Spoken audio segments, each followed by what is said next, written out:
नमस्कार. हॅलो सह्याद्रीच्या आजच्या भागात मी पूनम चांदोरकर आपल्या सगळ्यांचं मनापासून स्वागत करते.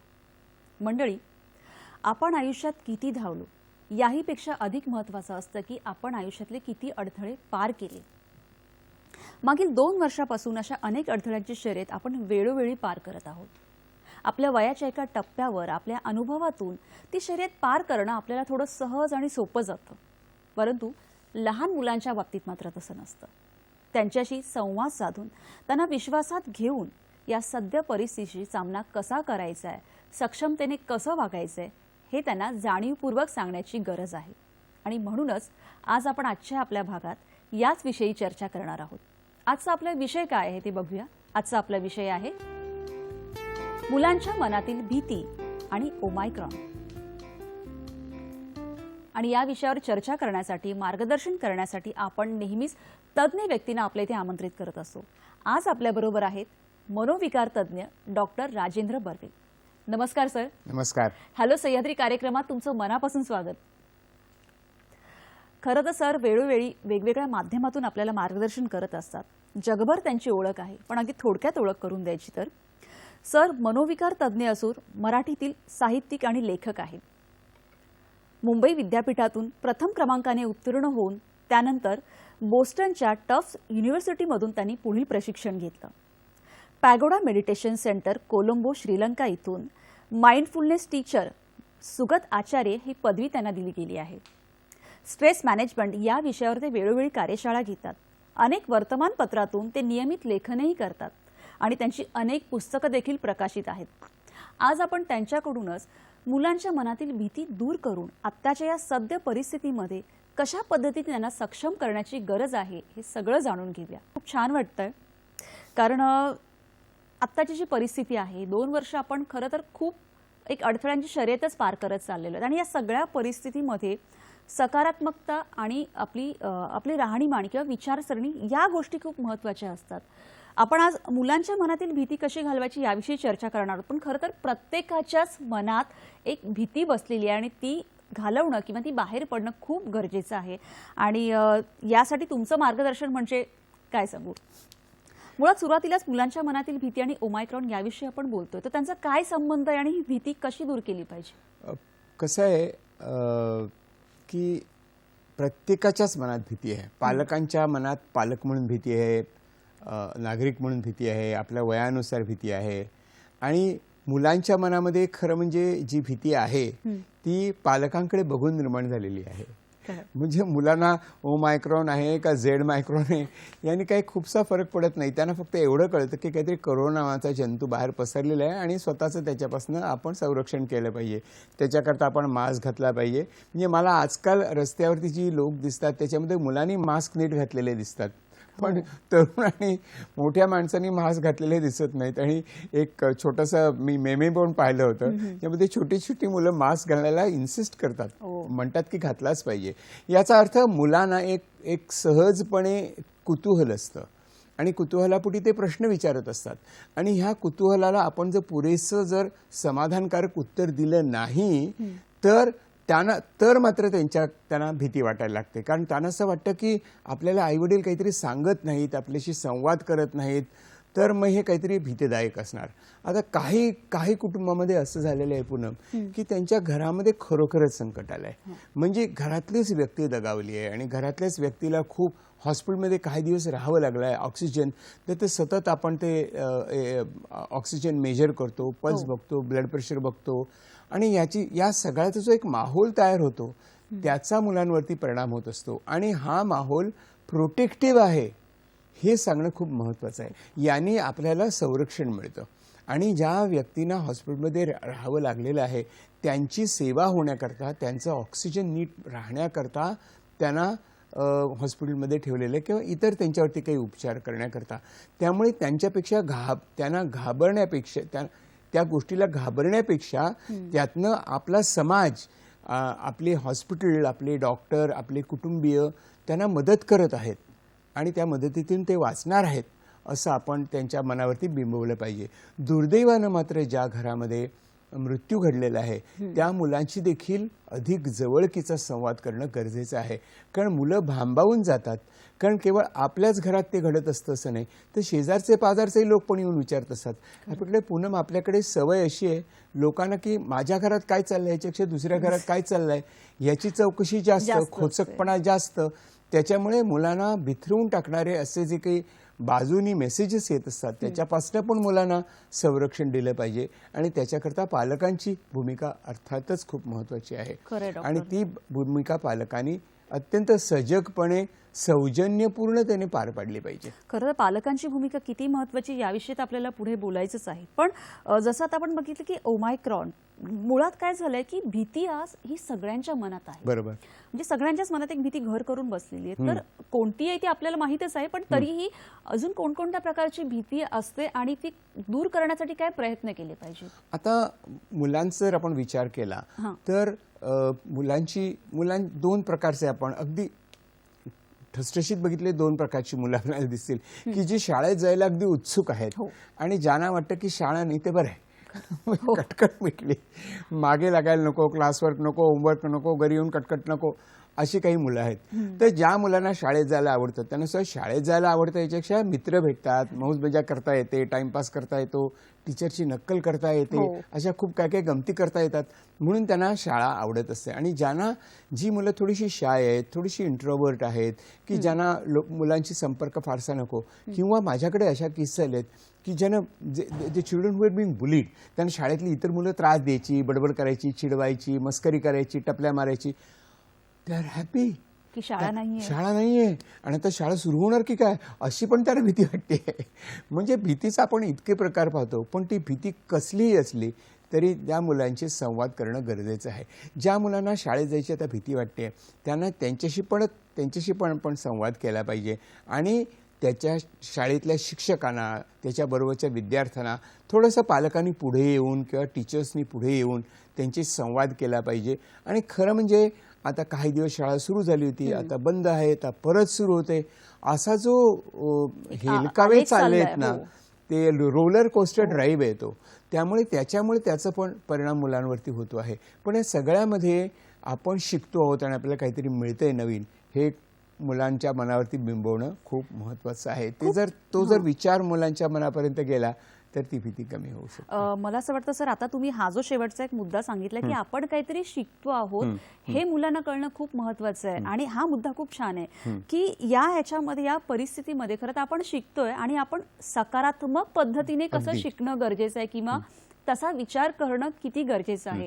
जसं आता तुम्ही खूप छान उदाहरणही दिलं होतं की ज्या मुलांना शाळेत जायला घाबरतायत की त्यांच्यावर रॅगिंग होते किंवा काय, पण त्यातूनही आता जो शेवटचा तुमचा मुद्दा की सकारात्मकतेचा आणि आपण शिकतोय, बरोबर, तर त्याच्यासाठी कसे प्रयत्न केले पाहिजेत? मला असं वाटतं की ज्या मुलांना शाळेत जाण्याची भीती वाटते त्यांना ती शाळा नकोशी झालेली आहे. कारण त्यांना ते शाळेचा माहोल जो असतो, जे वातावरण असतं ते त्यांना त्रासदायक असतं. अशा वेळेला मुलांनी स्वतःशी काय संवाद करायचा, स्वतःशी काय बोलायचं. आणि असं त्यांना हे कळलं पाहिजे की जी रॅगिंग करणारी मुलं असतात ती अग्रेसिव्ह तर असतातच, परंतु त्यांची वृत्ती ही तुमच्याकडे डायरेक्टेड नसते, ती त्यांची अग्रेसिव्ह वृत्ती असते आणि ती फक्त तुमच्यावरती आलेली असते. त्याच्यामध्ये काही पर्सनल नसतं, म्हणजे तुम्ही ते पर्सनली, ते व्यक्तिगतरित्या आपण काही घ्यायचं नसतं. ती त्या मुलाची अग्रेसिव्ह वृत्ती आपल्याला दिसून येते. जसं आपण म्हणतो की रस्त्यावरची त्या मुलांना नेहमी सांगतो की रस्त्यावरती फिरत असताना बघा छोटंसं पिल्लू असतं, त्याला मोठे कुत्रे येऊन त्रास देतात. आता खरं म्हणजे त्या छोट्या पिल्लाला मोठ्या कुत्र्यांनी सपोर्ट केला पाहिजे, पण ती त्याच्यावरच भुंकत राहतात. म्हणजे अशी काही अग्रेसिव्ह भुंकणारी मुलं आपल्या वर्गात असू शकतील, त्यांना आपण कुत्रा म्हणायचं नाही, परंतु वृत्ती तीच असते. म्हणजे एक पर्स्पेक्टिव्ह त्या मुलांना येतं की हे अशा प्रकारचं जग आहे. आणि कधी कधी त्या मुलांशी संवाद करताना मी सांगतो की हे बघ, हे अशा प्रकारच्या गोष्टी समाजात घडतच असतात. तुला लहानपणी त्याची ओळख झाली आहे आणि आत्ता तुझ्यावर त्याचा परिणाम होतोय, परंतु this is a learning time for you. आपण काय काय शिकतो आयुष्यात, खरं म्हणजे आपण शाळेत जाऊन काय शिकतो, तर वर्गात एके ठिकाणी बसायचं, शिक्षकांचं ऐकून घ्यायचं, मित्रमैत्रिणींची, त्याच्याचबरोबर जे असे प्रसंग येत असतात त्या प्रसंगांना आपण धीराने तोंड द्यायचं आणि आपला जो अभ्यास आहे तो आपण करत राहायचा. आपण शाईन करायचं, आपण कॉम्पेन्सेट करायचं. मी अधिक मनापासून अभ्यास केला की मग जे त्रास देणारी मुलं असतात त्यांच्या लक्षात येतं की हा मुलगा आपण ज्याला वाटतो तसा नाही, मग ते नवीन काहीतरी सुरू करतात. पण we can really not bother about them. अगदी खरं आहे. म्हणजे त्यातल्या त्यात आपण आपलं फक्त शिकणं किंवा आपल्याला काय हवंय काय नको हे मुलांनी टिपणं खूप आपला गरजेचं आहे. हेतू काय आहे शाळेत जाण्याचं, शिकणं आहे. बरोबर, त्याच्यावरती लक्ष केंद्रित करायचं. अगदी खरं आहे. सर, आता सध्याच्या या 2 वर्षाच्या परिस्थितीमध्ये आपण बघतो की सगळेच ह्या परिस्थितीला मोठ्यांपासून ज्येष्ठांपासून महिला पुरुष मुलं सगळेच त्या परिस्थितीचा सामना करत आहेत. या सगळ्यांमध्ये काय झालंय की आपल्या एका वयाच्या टप्प्यावर आम्ही कसं आमच्या अनुभवाने थोडं तरी ती परिस्थिती समजून घेतोय किंवा माहीत आहे, पण बऱ्याचदा असं झालंय की मुलं एकलकोंडी झाली आहेत. कारण शाळा नाही, मित्र नाहीत, मैत्रिणी नाहीत, हे वातावरण, एकलकोंडी झालेली असतात किंवा काही चंचल असतात, काहींना थोडा मानसिक ताण येतो किंवा काहींमधले पेशन्सच संपलेले असतात. तर या सगळ्या गोष्टींचा मुलांवर कसा परिणाम होतो किंवा मुलांनी त्यातून कसं बाहेर पडणं गरजेचं आहे? अतिशय महत्त्वाची गोष्ट म्हणजे की अशा प्रकारे जेव्हा मुलं डिस्ट्रेसमध्ये असतात, म्हणजे त्यांना कोणत्यातरी प्रकारचा मानसिक तणाव असतो किंवा ते अस्वस्थ असतात, हा त्यांचा अस्वस्थपणा कधी कधी बोलून, कधी कधी खूप रडून, हट्ट करून, विशेषतः हट्ट करून की मला हे पाहिजे, ते पाहिजे, अमुक दे तमुक दे, मग बार्गेनिंग सुरू होतं, हे केलं तर ते मिळेल, ते केलं तर हे मिळेल, असं काहीतरी सुरू होतं. तर अशी मुलं डिस्ट्रेसमध्ये आहेत हे पालकांनी समजून घेतलं पाहिजे आणि या डिस्ट्रेसविषयी मुलांशी संवाद केला पाहिजे. आणि ती सुरुवातच अशी करायची की मला समजतंय की तुला या सगळ्या गोष्टीचा त्रास होतोय, तुला हे आवडत नाही, घरात बसायला आवडत नाही, तुला हे अधिक तुला खेळकर आयुष्य जगायला आवडेल, हे आम्हाला समजतंय, परंतु ही परिस्थिती आहे. पण आम्ही तुला समजून घेतो आहोत, समजण्यासारखं आहे, इतरही मुलांना असा त्रास होतोय. म्हणजे त्या मुलांचा जो एकटेपणा असतो तो कशामुळे येतो, तर आई की तू असा वागतोस, तू तसा वागतोस, तू हे करतोस, तू करतोस, तू ऐकत नाहीस, तू काहीतरी तुझं लक्षच नसतं, असा भडीमार सतत चाललेला असतो. त्याच्याऐवजी तुझ्या मनात काय चाललंय ते आम्हाला समजतंय आणि आम्हाला ते समजून घेण्यात इंटरेस्ट आहे.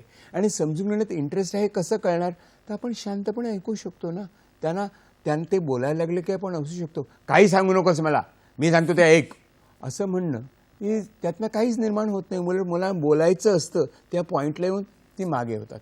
त्यामुळे ही जबाबदारी पालकांची आहे. आणि जी आता वयाने समजदार मुलं आहेत की ज्यांना या गोष्टी कळतात की आपल्याला जसा त्रास होतो तसा आईवडिलांना पण त्रास होतो, तर काही मुलं असं पण म्हणतात की आईबाबांना पण खूप टेन्शन येते, आपण आपलं शांत राहूया, असं छोटी भावंडं एकमेकांशी बोलत असतात, दादा एकमेकांना सांगत असतात. म्हणजे मुलांच्यामध्ये पण समजूतदारपणा असतो, मुलांच्यामध्ये पण एक समज असते की काय चाललंय अवतीभोवती आणि त्याचा ते अर्थ लावत असतात. आणि तो अर्थ त्यांनी योग्य लावलाय की नाही हे आपण तपासून बघितलं पाहिजे आणि त्यांना गाईड केलं पाहिजे. सर, खरं तर हा जो मुद्दा आहे तुमचा की आपण तपासून बघितलं पाहिजे आणि गाईड केलं पाहिजे, तर ते आम्हाला अधिक समजून घ्यायचे. पण आधी आपण एक फोन घेऊया. मीना सेंदाणे आपल्याशी बोलताय जळगाववरून. नमस्कार मीनाताई, बोला, प्रश्न विचारा. हो चालेल, विचारू? हो विचार. हा, नमस्कार मॅडम. नमस्कार सर. नमस्कार. हा, माझा प्रश्न असा आहे की ओमायक्रॉन आणि कोविडच्या धर्तीवरती लस निघाली, पण लहान मुलांच्या मनामध्ये अजूनही त्या लसीविषयी भीती आहे. तर भीती असताना पालकांनी किंवा शाळेतल्या शिक्षकांनी त्यांना कसं समजावून सांगावं की लस घ्या? अजूनही आई वडील मुलांना समजवायला तयार नाहीये, शाळेत जा नको जा, मुलांच्या मनात जी भीती आहे ती जात नाहीये. नक्कीच. ती कशा मीनाताई, प्रकारे काढणार तुम्ही लसीविषयी ते थोडक्यात सांगा. नक्कीच मीनाताई, या प्रश्नाचं उत्तर आपण देणार आहोत आणि अशा अनेक प्रश्नांची उत्तरं, मुलांच्या मनातील सगळ्याच भीती आपल्याला आजच्या या कार्यक्रमात हळूहळू उलगडून दूर करायच्या आहेत. पण आता वेळ झाली एका छोट्याशा विश्रांतीची. बघत राहा हॅलो सह्याद्री.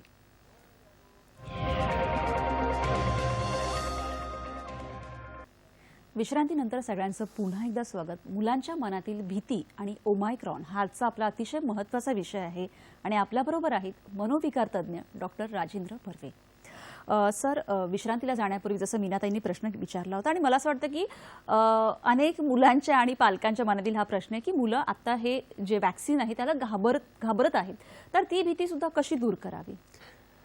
खरं म्हणजे लस टोचून घेणं याला भिण्याचं खरं काहीच कारण नाही आहे. कारण आतापर्यंत मुलं अगदी छोटी असताना 3ऱ्या 4थ्या 5व्या महिन्यामध्ये ट्रिपल देतात, नंतर पोलिओ देतात, नंतर आता दरवर्षी आणखीन काय काय देतात. अनेक रोगांवरती चांगल्या प्रकारची वॅक्सिन्स लस आलेली आहे आणि त्याचा उपयोग करतोय. त्याच्यामध्ये हे आणखीन ॲडिशन आहे, लस टोचणं. H1N1 वरती येऊन गेली. म्हणजे मुलांना आणि पालकांना सांगायला पाहिजे. पण ते कसं, आमच्याकडे एक छोटा मुलगा आला होता, तर त्याला म्हणजे गेल्या वर्षीची गोष्ट आहे, जेव्हा लस येणार असं चाललं होतं तेव्हा ती लस येणार, मग काय करणार, मग मुलं प्रश्न विचारतात, आम्हाला पण भीती वाटते, आम्हाला काही सांगा. मग मी त्याला सांगितलं, बघा आता 2-4 दिवसात, म्हणजे तेव्हाची गोष्ट, आता 2-4 दिवसात 26 जानेवारी येईल. 26 जानेवारीला आपल्याला पण परेड बघतो, मोठ्या राजपथवरती चाललेली, आणि अतिशय छान आपला ऊर भरून येतो की काय छान प्रकारे कवायत शिस्तीने चाललेले आहेत. मग त्याला मी विचारतो, आता कुठे युद्ध चालू आहे का, कोणी आपल्यावर हल्ला केलाय का? नाही केलेला. मग याने कशाला परेड करत चालायचं? परेड करत चालायचं आणि आपली संरक्षण आपलं मजबूत आहे हे सगळ्या देशाला कळलं पाहिजे की आपल्याकडे जर हल्ला झाला तर त्यांना फाईट करण्याकरता, त्यांच्याशी लढण्याकरता आपले सैनिक तयार आहेत. पण सैनिकांना तयार करावं लागतं ना. आणि हे सैनिक जसे आपल्याला प्रत्यक्षात दिसतात, विमानात दिसतात, बोटीत दिसतात, जमिनीवर दिसतात, हे लष्कर आपण तयार सतत ट्रेनिंग करत असतो. हे जसं आपण बाहेरच्या परकीय शत्रूशी लढण्याकरता आपण ट्रेनिंग देत असतो, तसं आपल्या बॉडीला ट्रेनिंग लागतं. आपण तसे ते आपल्या शरीरामध्ये ज्या संरक्षक पेशी असतात, दे आर लाईक सोल्जर्स. त्यांना आपण ट्रेन करावायला पाहिजे की बाबा हा आला शत्रू, हाणून काढा त्याला. आणि मग ते कळणार कसं होतं? ही ट्रेनिंग आहे. लस ही एक प्रकारचं आपल्या शरीराला, आपण आपल्या टी सेल्स असतात त्यांना दिलेलं ट्रेनिंग आहे. आणि आपल्या पेशी आपल्याला वाटतं त्याच्यापेक्षा जास्त हुशार आहेत. तुझ्यापेक्षा आणि तुझ्या आईवडिलांपेक्षा तुझ्या शरीरातल्या पेशी हुशार आहेत. तुला घोकंपट्टी करावी लागते, पण आपल्या पेशींना एकदा ट्रेनिंग मिळालं वॅक्सिनेशनचं की आला शत्रू की हाणा त्याला, असं करायचं असं. मग तो मुलगा, आईवडील ते इतके खुश झाले, खूप हसत होते, कारण त्यांना कळलं की आपण जे एक मोठ्या पडद्यावर बघतो, जे मोठ्या ठिकाणी बघतो, तीच गोष्ट आपल्या शरीरात घडत असते ना. That is what vaccine is all about. त्यामुळे वॅक्सिनबद्दल काही काही लोक उलट सुलट चर्चा करत असतात. ज्यांना चर्चा करायची त्यांनी करावं, आपण गपचूप जाऊन लाईनीत उभं राहून वॅक्सिन घ्यावं, असा माझा सल्ला आहे. मी स्वतः वॅक्सिन घेतली आहेत, सगळे बूस्टरपासून सगळी घेतलेली आहेत आणि माझ्या सगळ्या कुटुंबियांना पण मी इन्सिस्ट केलेलं आहे. त्यामुळे मला काही असं वाटत नाही की मुलांची अशी गप्पा गोष्टी करत त्यांना जर उदाहरणं देत सांगितलं, आता मी सांगितलं तसं उदाहरण देताना सांगितलं की ती मुलं पण खुश होतात आणि विचारतात की अरे हे ट्रेनिंग आहे का, ट्रेनिंग आहे का? तर मग त्यांना गंमत वाटते आणि मग रेडी फॉर इट. भीती जाते ना मुळात. मला असं वाटतं की त्यांच्या ह्या प्रश्नावर फक्त त्यांनाच नाही तर आपल्या जे काही प्रेक्षक आता आपला कार्यक्रम बघतायत त्या सगळ्या प्रेक्षकांनी आपल्या मुलांना अतिशय सुंदर उदाहरण दिलं सर तुम्ही. खरंच म्हणजे ते ऐकूनच असं वाटलं की नाही, वी हॅव टू फाईट आणि आपल्याला ते वॅक्सिन घेणं खूप गरजेचं आहे म्हणजे मुलांना.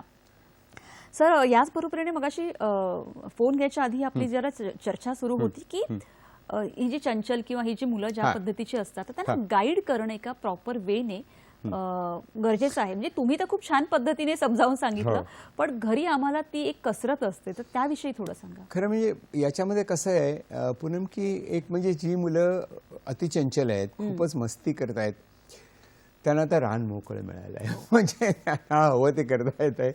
आणि एक मोबाईल स्क्रीन मिळाला आहे, लॅपटॉप मिळाला आहे, त्याच्यावर ते काय बघत असतात हे त्यांना ठाऊक. पण आपण आपली सुपरविजन असणं गरजेचं आहे. त्याच्याकरता आपण टेक्निकल सपोर्ट पण घेऊ शकतो.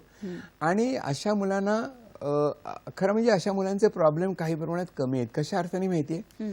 पुन्हा असं आहे की जे व्हिडिओ गेम्स असतात किंवा ज्या अशा प्रकारच्या ॲक्टिव्हिटी असतात ते इतक्या फास्ट असतात की चंचल मुलं पण त्याच्यावरती कॉन्सन्ट्रेट करू शकतात. चंचल मुलांचा प्रॉब्लेम हा असतो की ऑनलाईनमध्ये शिकवणारे शिक्षक आणि ती पुस्तकं एकदम स्पष्ट शब्दात सांगायचं इतकं बोरिंग असतं. शिक्षक काय करणार, त्यांना पण नाही ते ट्रेनिंग दिलेलं, त्यामुळे त्यांना माहितीच नाही की असं ऑनलाईन कसं हँडल करायचं. त्यामुळे आपण त्यातलं मुख्य जो मुद्दा असतो तो पालकांनी थोडा समजून घ्यायचा आणि मग शाळेतलं जे शिकवलेलं आहे त्यातलं थोडंसं सोडून द्यायचं आणि जो धडा आहे तो शिकायचा, तेवढं शिकायचा. त्याच्याकरता पालक आणि विद्यार्थी यांनी एकत्र मिळून केलेली ती शाळा असायला पाहिजे. अर्थात पालक पण बिझी असतात, त्यांना पण त्याच वेळेला ऑफिसचं काम असतं, पण ऑफिसमध्ये तुम्ही सांगू शकता माझ्या मुलाची आत्ता शाळा आहे, मला अर्धा तास मिळालाच पाहिजे असं जर म्हटलं तर ऑफिसमधल्या सगळ्याच लोकांना तो हवा असतो ना. त्यामुळे ते घ्यायला हरकत नाही. पण अशा प्रकार जी मुलं सोज्वळ आहेत, शांत आहेत, मी शाळेत असताना जरा होतो तसा, तर म्हणजे ती नीट अभ्यास करतात आणि नीट प्रकारे ते शिकत असतात. पण त्यांनाही कंटाळा येतो, कारण मीडियमचा या वापर कसा करायचा आहे हे अजून आपल्या शिक्षकांना ठाऊक नाहीत. आपल्याला पुस्तकांशी जास्त परिचय आहे, पण मला वाटतं की हा एक प्रकारचा एक झटका लागलेला आहे आपल्याला. आता यापुढे ऑनलाईन शाळा कशी असायला पाहिजे ही प्रायोरिटी पाहिजे आपली. ऍक्च्युअली खरंय सर, याविषयी आपण अधिक चर्चा करू. एक फोन घेऊया. रवींद्र कुडाळकर आपल्याशी बोलतायत जळगाववरून. नमस्कार रवींद्रजी, बोला. हा नमस्कार सर, माझा प्रश्न असा आहे की वाढती ओमायक्रॉन रुग्णांच्या मुलांची संख्या, त्यांचं घाबरलेलं मन मुलांचं आणि पालकही धास्तवलेले असतात. मग मुलांच्या मनातली आजारपणाची भीती घालवण्याच्या दृष्टीने आणि मुलांचा आत्मविश्वास या आजाराला तोंड देण्याच्या दृष्टीने, वृद्धिगत करण्याच्या दृष्टीने त्यांच्या आई वडिलांनी मुलांशी कशा प्रकारचे सकारात्मक संवाद ठेवला पाहिजे की हा आजारही बरा होईल आणि मानसिक दृष्ट्या ते मुलं सक्षम राहतील या आजारपणाला तोंड द्यायला. धन्यवाद. नक्कीच, धन्यवाद रवींद्रजी. काय सांगा? त्यांचा एकदम छान प्रश्न आहे. मुळात पालकांनी स्वतःचं प्रशिक्षण करून घेणं गरजेचं आहे. आपण जेन्युइन जी आहे, जी ऑथेंटिक सेंटर्स आहेत, जी सरकारी जी माहिती आपल्याला मिळत असते, जी आपण सच्ची आहे असं आपण म्हणूया की अस्सल आहे माहिती, ती माहितीचा चांगला अभ्यास करावा आणि त्यावरनं आपल्याला कळतं की ओमायक्रॉनचं स्वरूप काय आहे. तो स्पाईकमध्ये असलेला तो ज्याचं काही म्युटेशन आहे ते, आणि ते आधीच्या कोविडपेक्षा, आधीच्या डेल्टापेक्षा तो नक्कीच सौम्य आहे. सौम्य आहे म्हणजे रिलेटिव्हली सौम्य आहे. म्हणजे काय तर त्यांनी होणारी जी शारीरिक लक्षणं आहेत ती त्या मानाने कमी दिसतात आणि त्या मानाने कमी आपल्या शरीराला त्रास होत असतो. त्यामुळे आपल्याला सर्दी खोकला होतो तशाच प्रकारचा हा आजार आहे, फक्त खूप लोकांना झालाय म्हणून त्याला ओमायक्रॉन म्हणतात असं आपण मुलांना सांगू शकतो. आणि मुलांच्या मनातली भीती काढण्याकरता त्यांना हे नॉलेज देणं गरजेचं असणं आणि लक्षात ठेवायला पाहिजे की सार्वत्रिक असल्यामुळे त्याला एक मोठं स्वरूप आलेलं आहे.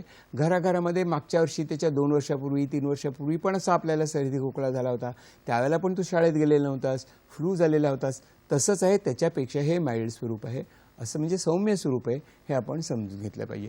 तरीसुद्धा काही मुलं म्हणतात की नाही पण माझ्या मित्राला असं झालं, त्याला असं झालं, तर त्याला आपण सांगू शकतो की सब घोडे 12% असतं असं नाही.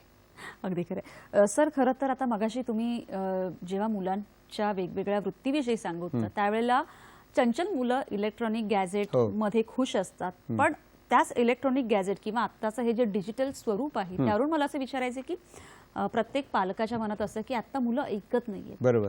सकाळपासून संध्याकाळपर्यंत त्यांना तो एक इलेक्ट्रॉनिक गॅजेट, मोबाईल, लॅपटॉप किंवा टॅब जे काही आहे ते त्यांच्या हातात पाहिजे.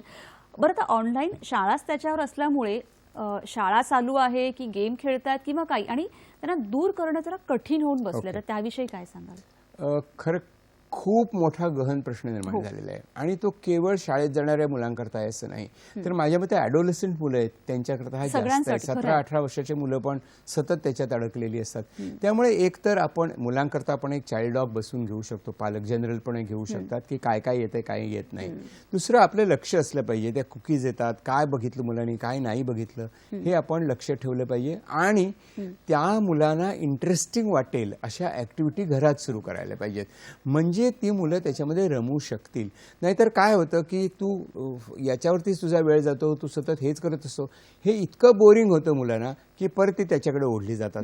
त्याच्याऐवजी तू काय काय बघितलंस, आपण एकत्र काही प्रोग्राम बघू शकतो, काही सायन्सचे प्रोग्राम आहेत ते आपण एकत्र बघू शकतो, काही आणखीन जुनी गाणी बघू शकतो, नवीन काही बघू शकतो, चांगले माहिती देणारे प्रोग्राम आपण बघू शकतो.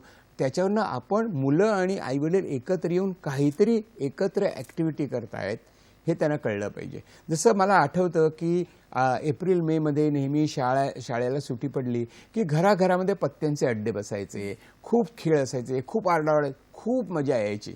तर तेव्हा ते कसं शक्य होतं, तशाच प्रकारचा माहोल आपण निर्माण केला पाहिजे घरी, म्हणजे मुलांना त्यात इंटरेस्ट वाटेल. मुलांना कुकिंगमध्ये खूप इंटरेस्ट असतो, रेसिपी शिकण्यात इंटरेस्ट असतो, करण्यात इंटरेस्ट असतो, घरातली कामं करण्यात सुद्धा इंटरेस्ट असतो, नवीन काही करण्यात इंटरेस्ट असतो. त्यांना आपण स्टोरी सांगू शकतो, त्यांना आणखीन काही सांगू शकतो की तुम्ही एक्झॅक्टली काय पाहिलं त्याची स्टोरी फॉर्म करू शकता. मी माझ्या मुलांशी संवाद करत असताना सांगितलं की आत्ता जर ही घटना घडली नसती तर त्या मुलाच्या आयुष्यात काय झालं असतं, आत्ता जर टॉमला जेरीने त्रास दिला नसता तर टॉम काय करत असता, जेरी काय करत असता, असे आपण खूप प्रश्न विचारू शकतो मुलांना आणि मग मुलांचं मन एंगेज करून ठेवू शकत असतो.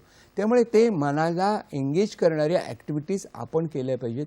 अशा खरं म्हणजे नेटवरती खूप साईट्स आहेत की जे मुलांना खूप चांगली माहिती देऊ शकतात, ती आपण शोधली पाहिजेत.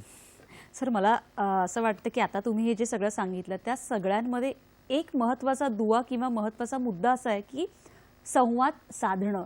आणि तीच प्रक्रिया आता या याच्यामध्ये म्हणजे 2 वर्षात तर खूपच, पण त्याच्या आधी फारशी काही कठीण होऊन बसलेली आहे. ह्या आपण म्हणतो ना की धकाधकीच्या आयुष्यात किंवा बदलत्या जीवनशैलीमध्ये संवाद साधणं, तर ती कशी सोपी करू शकतो किंवा कशा पद्धतीने संवाद साधणं, हे एका दिवसात किंवा एका रात्रीत होणारं काम नाहीये, पण कशा पद्धतीने त्याची सवय करून घेऊ शकतो? संवादामध्ये काय सगळ्यात महत्त्वाची गोष्ट आहे माहिती आहे की आईवडिलांच्या आणि मुलांच्या संवादामध्ये हे पहिली गोष्ट असते ना, पहिलं ओपनिंग स्टेटमेंट म्हणजे जसं फर्स्ट बॉल जो येतो ना, तो जो बॅट्समन असतो तो फर्स्ट बॉलला तयार पाहिजे.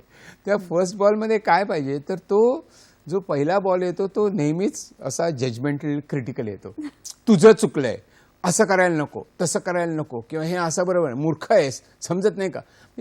पहिली स्टेटमेंट्सच मुळे जजमेंटल असतात. पहिलं स्टेटमेंट क्रिटिकल असतं.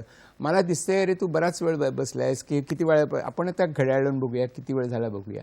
दिस is a general observation that you are making. आपण काय बघतोय हे आपण स्पष्टपणे सांगता आलं पाहिजे. मला काय दिसलं, मला काय दिसलं, माझ्या दृष्टिकोनात मला काय दिसतं ते आपण व्यक्त करत असू.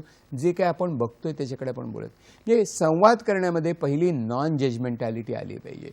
डिस्क्रिप्टिव्ह आलं पाहिजे, काय चाललंय ते मला दिसतंय, तू काय करतोयस हे माझ्या लक्षात येतंय, दिसतंय मला, हे कसं काय घडलं सांग, म्हणजे मला त्याच्याविषयी आपण बोलूया.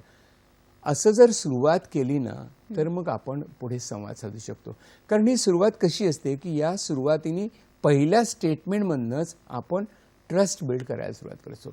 विश्वासाचं नातं आपण निर्माण करण्याचा प्रयत्न करत असतो. विश्वासाचं नातं निर्माण करण्याकरता पहिलं पाऊल पालकांचं असलं पाहिजे.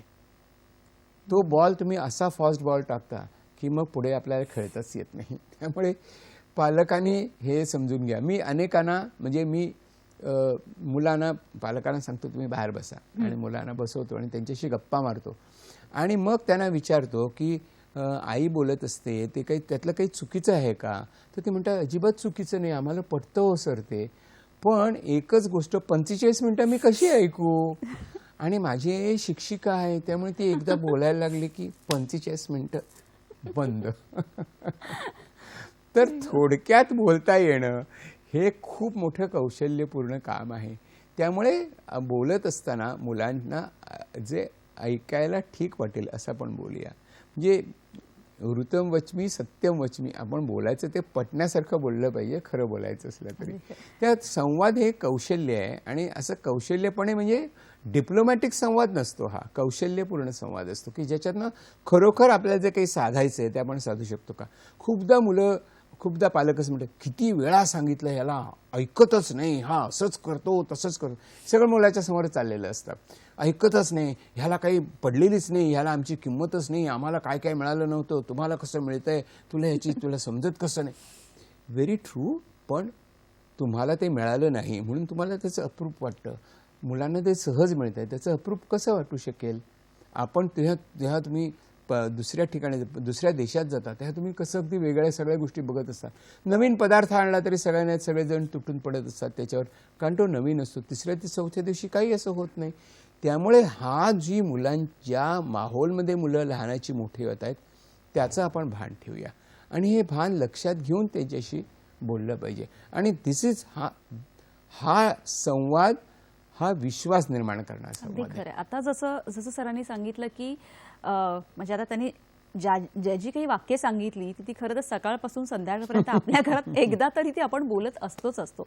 पण तरीही मुलांशी विश्वासाचं नातं कसं निर्माण करायचं आणि संवाद साधणं हे कौशल्य कसं विकसित करायचं हे आपण नक्कीच जाणून घेणार आहोत. अजून आता वेळ झाली का छोट्याशा विश्रांतीची. बघत राहा हॅलो सह्याद्री.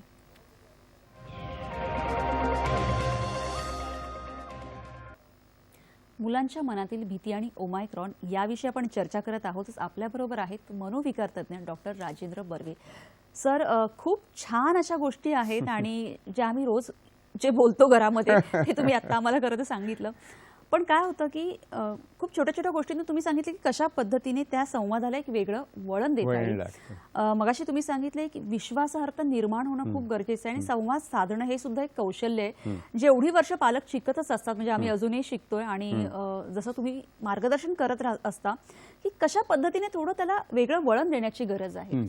याच बरोबरीने मला विचारायचं की मुलं आणि पालक हे एक कायम त्यांच्यामध्ये एक दरी असते, तर ते एकमेकांना कसं समजून घेऊ शकतात? खरं म्हणजे मुलं आणि पालक हे बायोलॉजिकल नातं आहे, म्हणजे एक सजीव नातं आहे की जे आपण मुलांना जन्म दिलेला आहे, आपण मुलांची जबाबदारी स्वीकारलेली आहे. म्हणजे आम्ही नेहमी असं म्हणतो की अनेकदा पालक येतात त्यांना आम्ही म्हणतो की तुम्ही आधी भूमिका नक्की करा तुमची. तुम्ही आईबाप आहात की पालक आहात? आईबाप हे आपोआप होतात ना, लग्नानंतर पती पत्नी एकत्र आल्यानंतर ते आईबाप होतात. पण पालक ही भूमिका वेगळी असते ना. आई बाप नॅचरली होतात, पण पालक मात्र जबाबदारी स्वीकारलेली असते ती. म्हणजे एक प्रकारचा तुम्ही निर्णय घेता की मला माझ्या आयुष्याची तुम्ही काही म्हणा त्याला, मला माझ्या प्रपंचाला संसाराला कम्प्लीटनेस पाहिजे, संपूर्णपणा आला पाहिजे.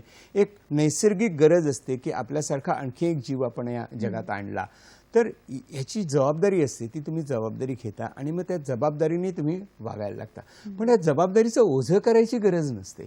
ते काही पाठीवर कोणीतरी टाकलेलं ओझं नाही आहे की कसं आता घेऊन जाऊ, जीवलगा राहिले रे दूरघर माझे, असं काही म्हणायची गरज नाही आहे.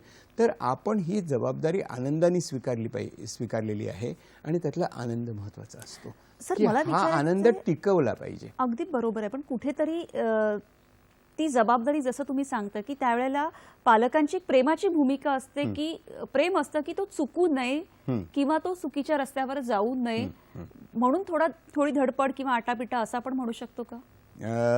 माझं मत जरा वेगळं आहे. माझं मत असं आहे की मुलांना थोडा मोकळेपणा देऊन त्यांना चुकायला आपण संधी दिली पाहिजे.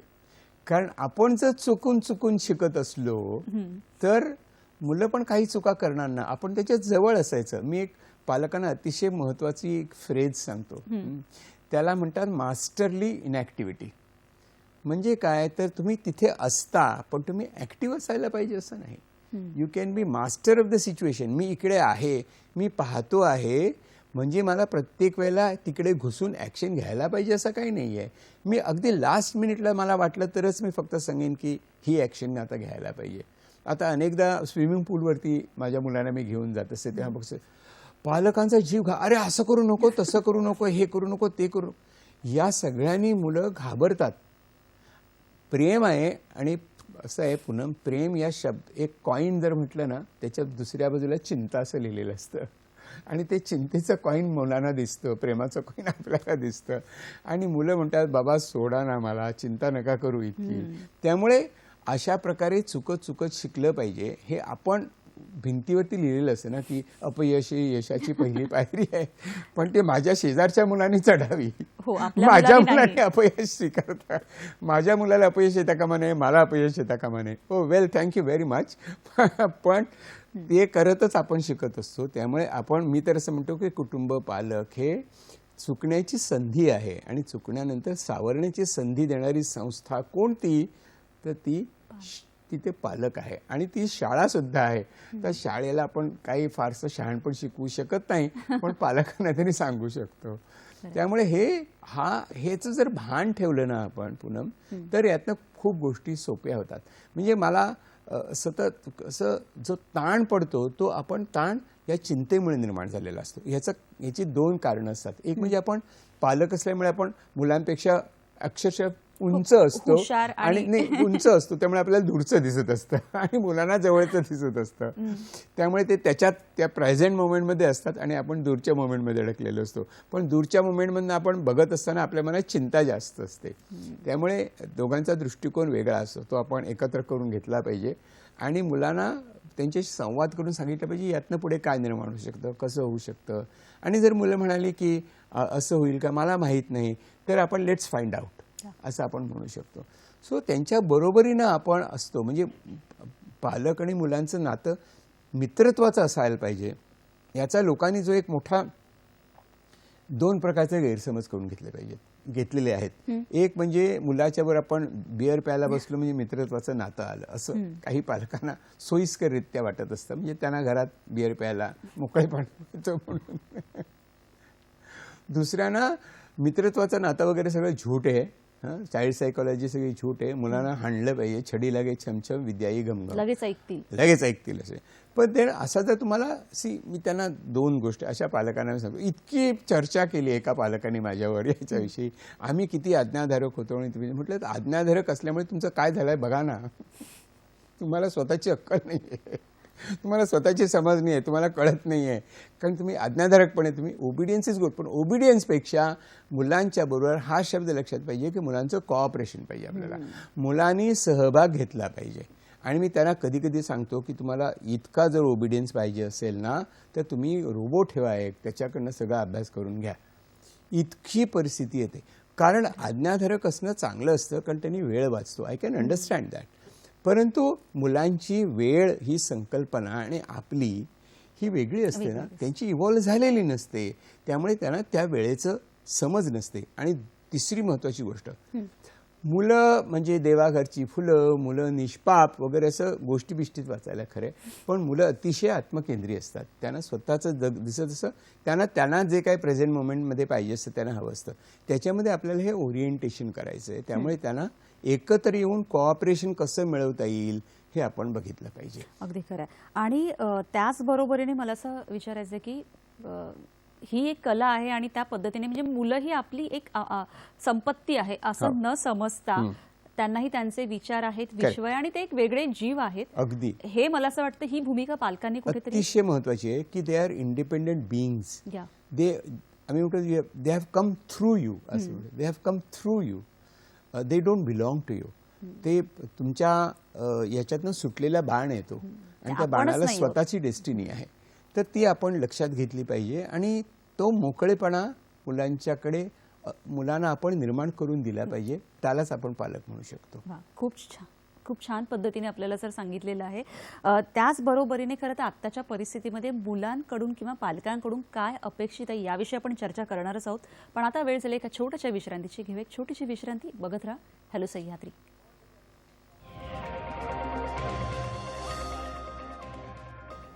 मुलांच्या मनातील भीती आणि ओमायक्रॉन हे तर आपण याविषयी चर्चा करतच आहोत, पण त्यांची संवाद साधणं ही सुद्धा एक कला आहे आणि कशा पद्धतीने तो संवाद साधणं अपेक्षित आहे किंवा कशा पद्धतीने साधला गेला पाहिजे याविषयी आपल्याला मार्गदर्शन करत आहेत मनोविकार तज्ज्ञ डॉक्टर राजेंद्र बर्वे.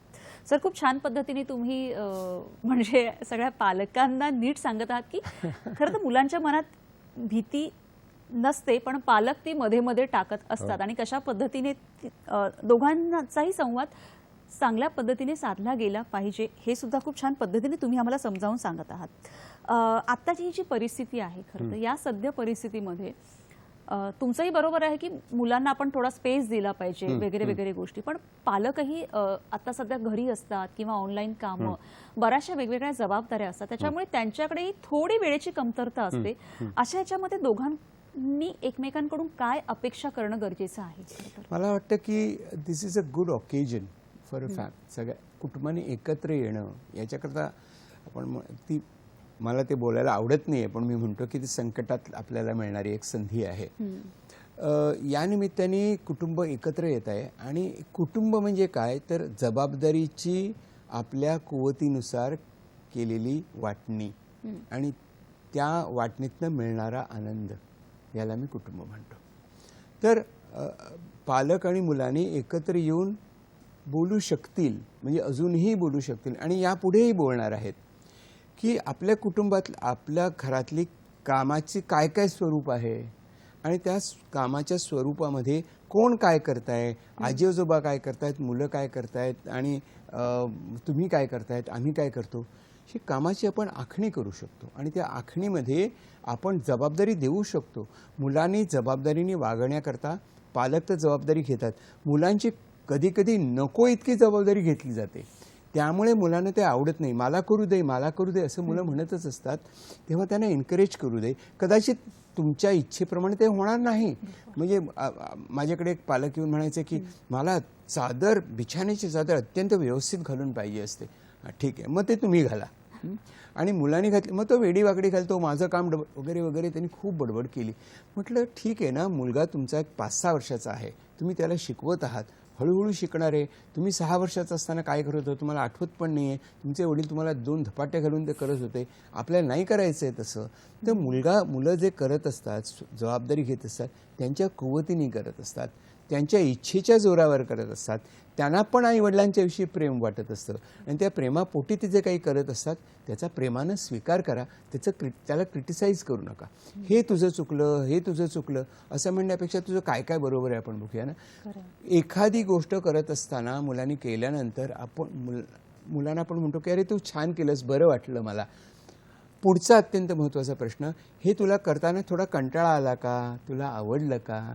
आणि कंटाळा आला असेल तर आपण म्हणू शकतो की अरे हो कंटाळा येतो, तसं मला पण येतो, तसा तुला येतो, पण आपण करतो आणि करायला लागला की आपोआप कंटाळा जातो. असे शब्द जर आपण वापरले तर त्यांना मुलांना कळतं की कंटाळा ही एक अविभाज्य गोष्ट आहे जगातली आणि ती त्याच्याशी सामना करत आपला इंटरेस्ट, गंमत शोधत आपण जगत असतो. तर तो मला कसा कंटाळा येत नाही असं नाही म्हणायचं. तुमच्या मैत्रिणीला तुम्ही तोंड भरून सांगता हो किती वैताग आला, असं झालं तसं, मुलं ऐकत असतात ना ते. तर आपण म्हणूया ना okay, it's okay that I am bored, मला कंटाळा आला, मला वाईट वाटतंय, मला भीती वाटते. Okay, share it with the children. याचा अर्थ मी त्याला आहारी गेलो असा होत नाही. तर मी माझे स्वतःचे मार्ग शोधून काढतो आहे त्याच्यावरती मात करण्याचे आणि आपण दोघं मिळून ते करूया. म्हणजे तुझी जबाबदारी तू स्वीकारशील, माझी. अगदी अत्यंत लहान मुलांना सुद्धा त्यांची जबाबदारी देता येते. मी जपानमध्ये गेलो होतो, कुटुंबात राहिलो आहे, तिथे 2 वर्षाच्या मुलाला त्यांनी आपले गोष्टी जागेवर नेऊन ठेवायची त्यांनी सवय लावली होती. पायातले शूज काढायचे, सॉक्स घालायचे आणि जागेवर नेऊन ठेवायचे. 2 year old चाइल्ड. पहिल्यापासूनच शिक्षण दिलेलं होतं. त्यामुळे आणि त्याला मुलांनी स्वतःहून केलं ना, कारण त्यांनी पालकांना करताना बघितलं होतं, पालकांनी एनकरेज केलं होतं. सो त्यांना ते चांगलं वाटलं आणि ते ठेवल्यानंतर मुलांनी त्या आईवडिलांनी त्याला आरिगतो गोजाइमास, थँक्यू म्हटलं तिला. म्हणजे त्या 2 वर्षाच्या मुलाला पण आपण थँक्यू म्हटलं. याचा अर्थ असा होतो की ते जे एक वातावरण असतं, ते जे कल्चर असतं सपोर्टिंग आणि कोऑपरेटिव्ह, ते आपण तयार केलं पाहिजे.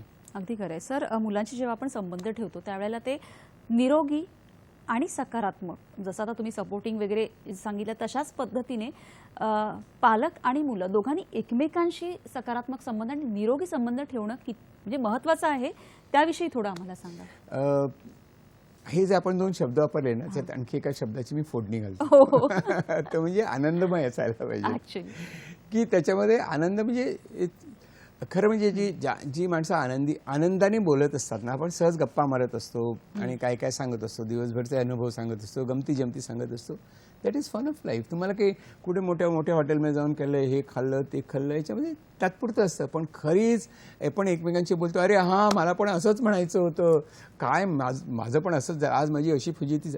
These are beautiful moments. त्या खूप सुंदर मोमेंट्स असतात आपल्या जीवनातल्या, छोट्या छोट्या असतात ना, त्या एकत्र आणल्या की आपोआपच या सगळ्या गोष्टी होतात आणि मुलांना आतून वाटतं की अरे आपण किती मजेत राहतोय, आईवडिलांच्या आयुष्यात आपण पण आणखी मजा आणू शकतो, ते आपल्याला इतके मजा देऊ शकतायत. तर अशा प्रकारचं वातावरण निर्माण आपल्या घरामध्ये करणं आणि सगळ्यांनी सहभागी होणं, एकत्र कुटुंब असेल तर जे विभक्त कुटुंब असेल सगळ्यांनी एकत्र येऊन केलं पाहिजे. मला असं वाटतं एकत्र कुटुंबामध्ये थोडे आजी आजोबांचा रोल महत्त्वाचा असतो, ते सपोर्ट करत असतात. पण आजी आजोबा पण कधी कधी काड्या करत असतात, ते आपल्याला विसरून चालणार नाही, ते त्यांनी करणं सोडून दिलं पाहिजे.